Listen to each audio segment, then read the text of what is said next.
Hindi porket single, mapera. Laging sinasabi na wala ka namang asawa, bakit wala kang pera? Makinig ka, baka ito ang sagot sa katanungan mo.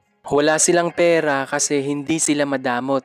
May times pa nga na para sa kanila na lang sana, pero ibibigay pa nila.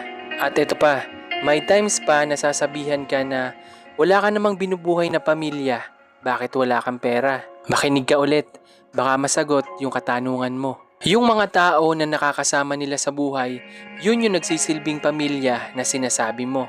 Dahil hindi sila makasarili, nag-aambag sila kung kinakailangan. Sa hirap ng buhay ngayon, mapa-single o pamilyado ka man, kung hindi ka didiskarte araw-araw, mahihirapan ka talaga. Ito ang lagi niyong tatandaan na hindi porket single ang isang tao ay wala ng obligasyon sa araw-araw.